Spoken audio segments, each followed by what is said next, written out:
Hi there, my name is Phil from Pico Publico. Quite recently I've just been over to see Rick, aka Skully the Mad Hat. What an awesome character! Obviously please subscribe, there's a lot more interviews on their way with different people. If you've got something interesting in the music industry that you want to promote, give us a call here. Thank you. One of the things that I find quite interesting that you've had to go at is the new Virus Battle League, where you use video to be able to verbally fight against another artist. Is that something that's going to continue?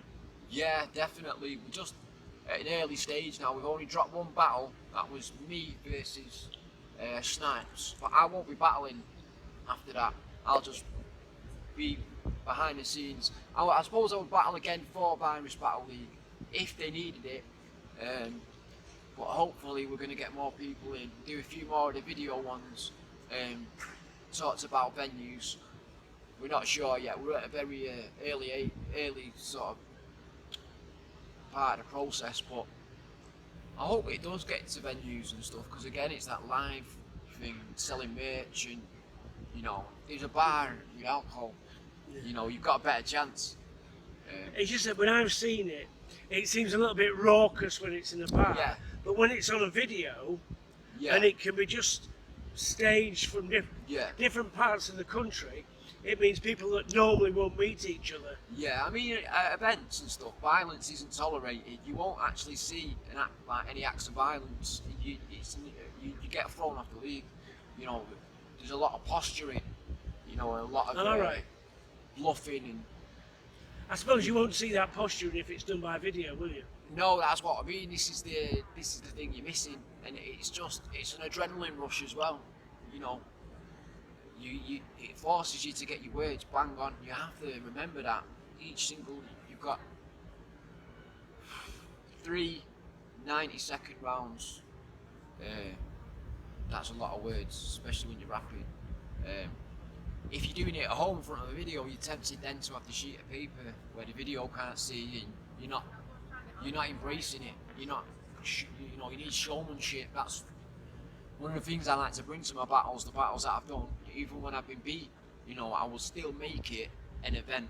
I will still make it, you know, watchable. You know, I won't just give up. We actually joked a little bit about merchandise, but on your website there's a growing amount of merchandise to do with t-shirts, hoodies and caps. Obviously the idea of the skull and crossbones, that seems to come out well. Where did you get this this thing about design from? Well, when I started making the music, you know, I was doing music videos without me being in them, and just sort of like a photo collage, like a montage.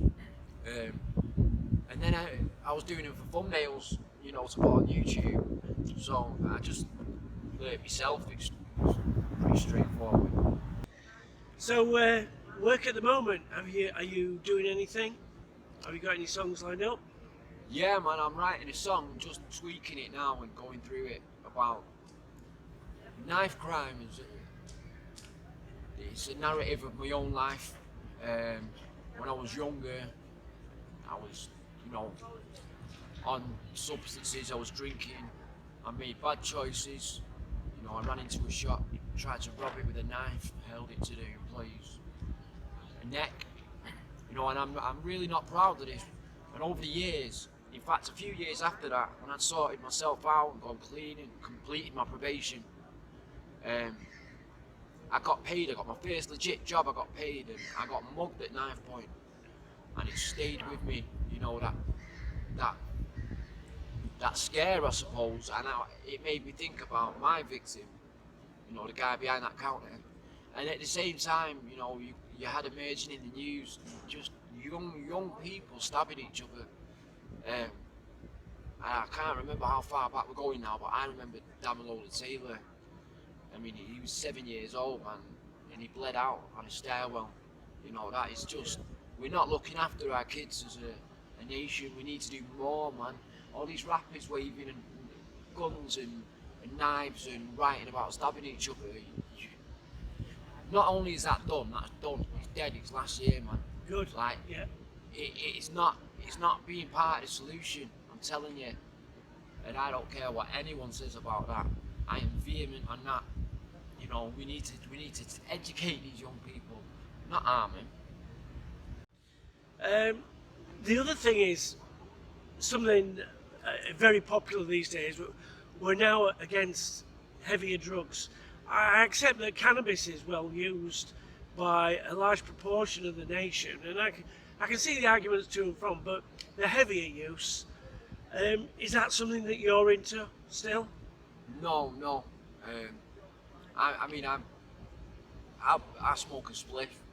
I don't drink alcohol. Can't drink bad alcohol.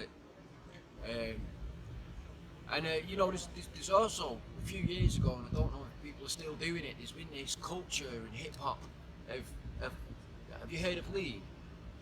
Lean. Right. It's codeine mixed in with Sprite, promethazine, and do it in a styrofoam cup because that affects whatever. And these young rappers are drinking it. Like, and what you need to realise is, I've seen kids who've never even touched a spliff do this, and it's out of control because you will become addicted to that opiate. You will wake up one morning shaking and sweating and not know what the hell's going on, and you know it won't be all gravy then. Trust me. And even cannabis though, when we're talking about young people, because the culture does draw a lot of young people. While your brain's still developing, really any substance, that's why they don't drink until they're 18. That's why anything you do, you know, it's going to affect the development. It did with me, man. I'm off my nut. I'm crazy, man. And that is just from a young age being exposed to drugs. You know, it's not going to be overnight that I regain all that.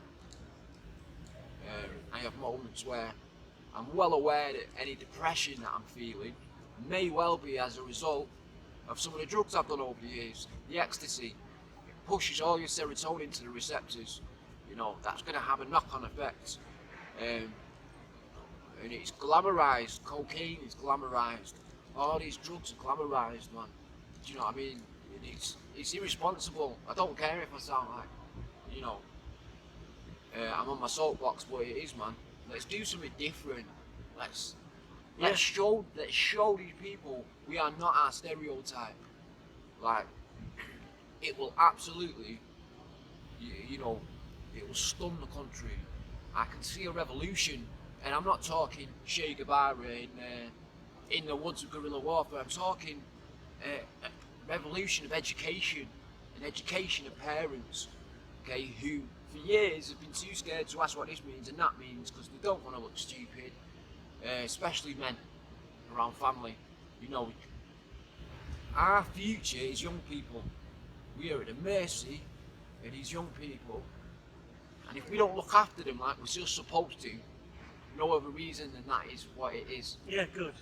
You know, you're gonna see it. You're gonna see the effect.